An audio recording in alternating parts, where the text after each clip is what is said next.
So in today's video, we're going to talk very much about the trail arm. We're going to talk about it in isolation, okay, because I think it's an important thing to be able to understand what should be happening with this arm and get rid of any sort of, should we say, misconceptions.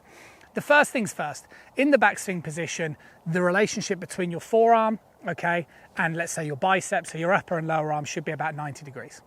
Okay, this means that you're getting good width of the club head away from the body. What you don't want is anything that's narrower than that. It's acceptable for it to be wider, but obviously if it's too wide, it's going to restrict the length of your actual backswing position itself. So you're looking for roughly about a 90-degree gauge.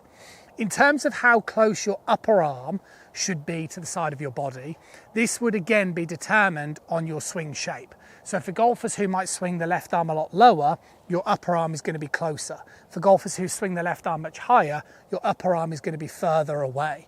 But again, this doesn't really make too much of a difference. This is just going to help.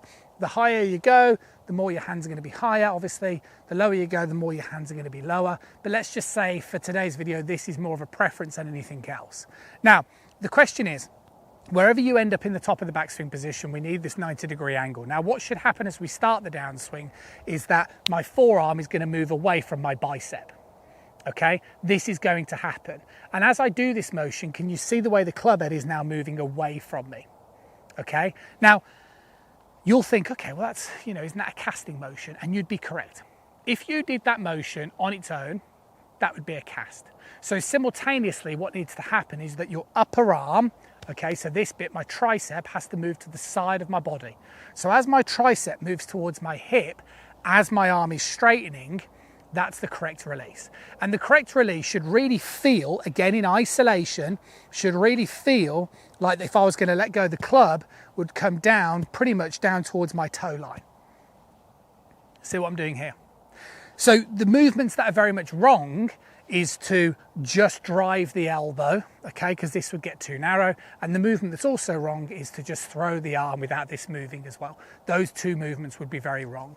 And when you start to kind of put the whole swing together, you see, what would happen in the golf swing is I'd swing up towards the top of the backswing.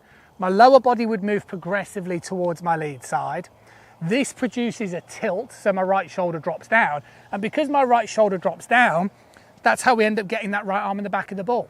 So when you do these motions on their own, you want to feel like that club is being thrown down towards the ground.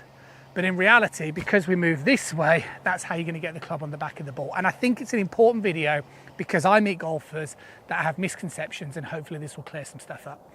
I'll see you soon.